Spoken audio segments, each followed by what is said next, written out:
Hey guys, நான் Shibin. So welcome back to my channel. This is hexaconlabs.com. ஸோ இன்றைக்கி இந்த வீடியோவில் எதை பற்றி பார்க்க போகிறோன்னு பார்த்தீங்கன்னா ROS2 Workspace எப்படி நம்ம க்ரியேட் பண்ணுறது, அப்புறம் எப்படி அதை செட்டப் பண்ணுறது நம்ம பார்க்க போகிறோம். ஸோ எதுக்கு நம்ம இந்த ஒர்க் ஸ்பேஸை க்ரியேட் பண்ணுறோம் அப்படின்னு பார்த்தீங்கன்னா, நீங்கள் ஒரு ரோபோட் அப்ளிகேஷன் க்ரியேட் பண்ணுறீங்க, இல்லை ஒரு ரோபோட் க்ரியேட் பண்ணுறீங்கன்னு வச்சுக்கோங்களேன். ROS2 யூஸ் பண்ணி நீங்கள் அந்த ரோபோட்டை டெவலப் பண்ண போகிறீங்க அப்படின்னா, உங்களுக்கு இது ஒரு ஓவர்லே ஆன ஒரு ஒர்க் ஸ்பேஸை நீங்கள் க்ரியேட் பண்ணி ஆகணும். அதாவது ஒரு ப்ராஜெக்ட் ஃபோல்டரை க்ரியேட் பண்ணி ஆகணும்ல. ஸோ அதை எப்படி நம்ம க்ரியேட் பண்ணுறதுன்னு நம்ம பார்க்க போகிறோம். ஓகேவா? ஸோ ROS2ஓட பேசிக்ஸ் அண்ட் இன்ட்ரடக்ஷனை பற்றி தெரியணும் அப்படின்னா, ஸோ ஆல்ரெடி நான் 2 வீடியோ விட்டுருக்கேன் யூடியூப்பில். ஸோ நீங்கள் அந்த வீடியோவை பார்க்கணும் அப்படின்னா, வீடியோட டாப் ரைட் கார்னரில் பார்த்தீங்கன்னா உங்களுக்கு ஒரு கார்டு வரும். நீங்கள் அந்த கார்டை ஓப்பன் பண்ணி டேரெக்டாக அந்த வீடியோலாம் பார்த்துட்டு, பேசிக்ஸ்லாம் பார்த்துட்டு அப்புறமா நீங்கள் இந்த வீடியோ கண்டினியூ பண்ணிக்கலாம். உங்கள் கீபோர்டில் Ctrl+Alt+T அப்படின்னு கொடுத்தீங்கன்னா உங்களுக்கு உங்களோட டெர்மினல் ஓப்பன் ஆகும். ஓகேவா? இல்லை அப்படின்னா நீங்கள் டேரெக்டாக உங்கள் டெர்மினலை நீங்கள் ஓப்பன் பண்ணிக்கலாம். ஸோ இதில் நான் என்ன பண்ண போகிறேன்னா, நம்ம ப்ராஜெக்ட்டுக்கான ஒரு ஒர்க் ஸ்பேஸ் ஃபோல்டரை நம்ம க்ரியேட் பண்ண போகிறோம். அது எப்படி பண்ண போகிறோம்னா, நார்மல் இது உபுண்டுவோட கமாண்ட் தான். அதாவது மேக் எ டைரக்டரி. ஓகேவா? அதான் MKDIR அப்படின்னு சொல்லுவாங்க. கொடுத்துட்டு உங்களோட ப்ராஜெக்டோட ஃபோல்டர் நேம், நான் ROS2 Workspace அப்படின்னு சொல்லிட்டு ஒரு ஃபோல்டரை ஸோ பார்த்தீங்கன்னா உங்களுக்கு ஒரு ROS2 Workspace ஃபோல்டர் க்ரியேட் ஆகிடுச்சு உங்களோட ஹோம் ஃபோல்டரில். ஸோ இங்கே பார்த்தீங்கன்னா தெரியும் ROS2 Workspace. ஸோ இதுக்குள்ளே எந்த சப் ஃபோல்டரும் கிடையாது. அண்ட் இங்கேயும் நம்ம இங்கேயும் செக் பண்ணிக்கலாம். LS லிஸ்ட் அப்படின்னு கொடுத்தீங்கன்னா உங்களுக்கு உங்களோட ஃபோல்டர் நேம் இங்கே வந்திருக்கும், ROS2. ஓகேவா? நான் change directory to ROS2 Workspace கொடுக்குறேன். ஓகேவா? இப்போது நான் LS கொடுத்து பார்த்தீங்கன்னா உங்களுக்கு அந்த ஃபோல்டருக்குள்ளே ஓப்பன் ஆகிருக்கும். பட் ஆனால் ஃபோல்டருக்குள்ளே எந்த ஃபைல்ஸும் சப் ஃபோல்டரும் கிடையாது. ஸோ அதனால் எம்டியாக காட்டுது. இப்போது நம்ம ஒரு மெயினான ஒரு ஃபோல்டரை க்ரியேட் பண்ணணும். அதே சேம் கமாண்ட் கொடுத்துட்டு SRC.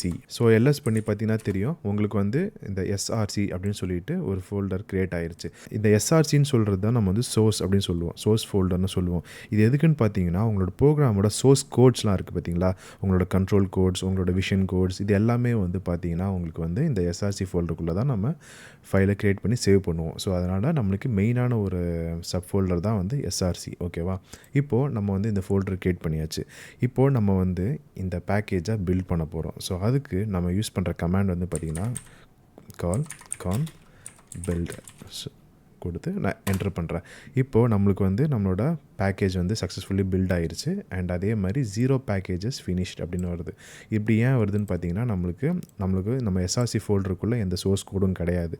ஸோ அதனால் பில்ட் பண்ணுறதுக்கு ஒன்றும் இல்லை. ஸோ அதனால் 0 பேக்கேஜஸ் ஃபினிஷ்ட்னு சொல்லிட்டு வருது. பட் ஆனால் நம்மளோட பேக்கேஜ் சக்ஸஸ்ஃபுல்லாக பில்ட் ஆகிருச்சு. ஓகேவா?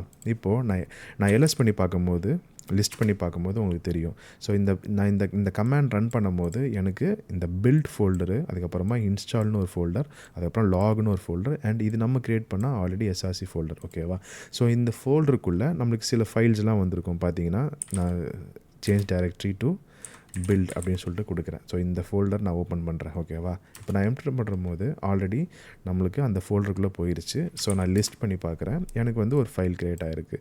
ஸோ அதே மாதிரி நான் ஒரு ஸ்டெப் பேக் போய்க்கிறேன், அதில் எல்எஸ் பண்ணி பார்க்குறேன், CD change directory to install ஃபோல்டருக்குள்ளே போய் செக் பண்ணுறேன், அண்ட் எல்எஸ் பண்ணி பார்க்குறேன். ஸோ பார்த்தீங்கன்னா தெரியும் உங்களுக்கு சில ஃபைல்ஸ்லாம் இங்கே க்ரியேட் ஆகிருக்கு. ஓகேவா? எனக்கு இப்போ பார்த்தீங்கன்னா இந்த setup.bashன்னு சொல்லிட்டு ஒன்று இருக்குல்ல, எனக்கு இதை இந்த டெர்மினலோட பேஷ் RCயில் எனக்கு இதை லிங்க் பண்ணணும். ஓகேவா? இது ஏன் அப்படி பண்ணணும்னு பார்த்தீங்கன்னா, நான் மல்டிபிள் டெர்மினல் இந்த மாதிரி நான் யூஸ் பண்ணுறேன். மல்டிபிள் டெர்மினல் நான் ஓப்பன் பண்ணுறேன். எனக்கு எப்போல்லாம் நான் ஒரு டெர்மினல் புதுசாக ஓப்பன் பண்ணணும், அப்போல்லாம் எனக்கு இந்த நம்மளோட ஒர்க் ஸ்பேஸை நான் இதில் லிங்க் பண்ணணும். ஒரு டெர்மினல் லிங்க் பண்ணணும்.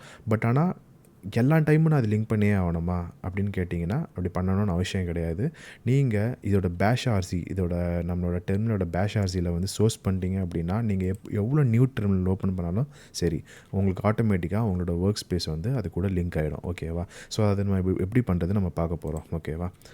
இப்போது நான் ஒரு ஸ்டெப் பேக் போய்க்கிறேன். LS எனக்கு இந்த ஃபோல்டருக்குள்ளே, இந்த இன்ஸ்டால் ஃபோல்டருக்குள்ளே தான் எனக்கு இந்த இது இருக்குது. இது எப்படி நான் சோர்ஸ் பண்ணுறதுன்னு பார்த்தீங்கன்னா, நான் வேறு ஒரு டெர்மினல் ஓப்பன் பண்ணிக்கிறேன். ஓகேவா? அதே டெர்மினல் யூஸ் பண்ணாதீங்க, வேறு புது டெர்மினல் யூஸ் பண்ணுங்கள். ஏன்னா எனக்கு நம்மளோட ஹோம் டைரக்டரியில் தான் பார்த்தீங்கன்னா அந்த பேஷ் RC இருக்கும். ஸோ அதனால் நான் அந்த ஃபைலை ஓப்பன் பண்ண போகிறேன். ஸோ கோடு எதுக்கு நான் யூஸ் பண்ணேன்னு பார்த்தீங்கன்னா, நான் யூஸ் பண்ணுற ப்ரோக்ராமிங் ஐடிஇ என்னென்னு பார்த்தீங்கன்னா வந்து விஷுவல் ஸ்டுடியோ கோட் யூஸ் பண்ணுறேன் நான். ஓகேவா?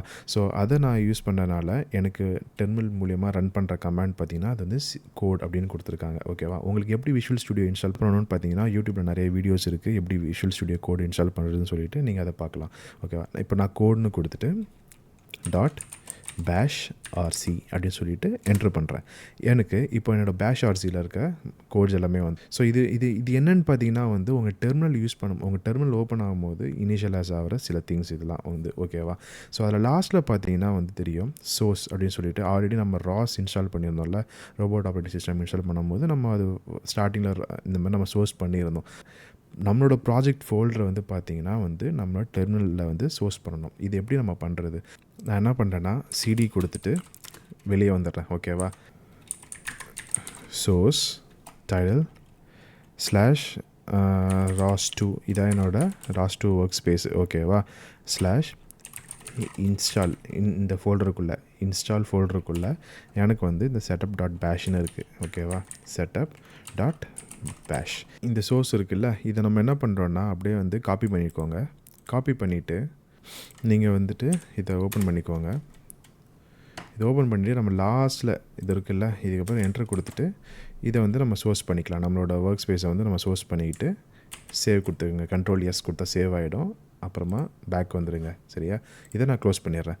க்ளோஸ் பண்ணிவிட்டு நம்ம இப்போ என்ன பண்ணுறோன்னா வந்து சோர்ஸ்னு கொடுத்துட்டு டாட் பேஷ் ஆர்சி. ஓகேவா? இப்படி கொடுத்தீங்கன்னா என்ன ஆகும்னு பார்த்தீங்கன்னா உங்களுக்கு வந்து உங்களோட டெர்மினலுக்கு அப்டேட் ஆகிடும். ஸோ இப்படி தான் வந்து நம்மளோட ஒர்க் ஸ்பேஸை டெர்மினல் கூட லிங்க் பண்ணுறோம். ஸோ நெக்ஸ்ட் வீடியோவில் நம்ம எதை பற்றி பார்க்க போகிறோம்னா வந்து ROS2 பைத்தான் பேக்கேஜ் எப்படி நம்ம கிரியேட் பண்ணுறது பற்றி நம்ம பார்க்க போகிறோம். ஸோ தேங்க்ஸ் ஃபார் வாட்சிங் கைஸ். அதே மாதிரி இந்த வீடியோவில் ஏதாச்சும் டவுட் இருந்துச்சு அப்படின்னா கீழே கமெண்ட் செக்ஷனில் கமெண்ட் பண்ணுங்கள். அந்த டவுட்டை நான் கிளியர் பண்ணுறேன். அண்ட் உங்கள் ஸ்க்ரீனில் ஒரு QR கோடு இருக்குல்ல, அந்த QR கோடை நீங்கள் ஸ்கேன் பண்ணிங்க அப்படின்னா நான் டேரெக்டாக கனெக்ட் பண்ணிக்கலாம். ஸோ வீடியோவை லைக் பண்ணுங்கள், ஷேர் பண்ணுங்கள் அண்ட் மறக்காமல் என்னோட சேனலை சப்ஸ்கிரைப் பண்ணிவிடுங்க. ஸோ அகெயின் தேங்க்ஸ் ஃபார் வாட்சிங் and this is Shibin signing off. Bye.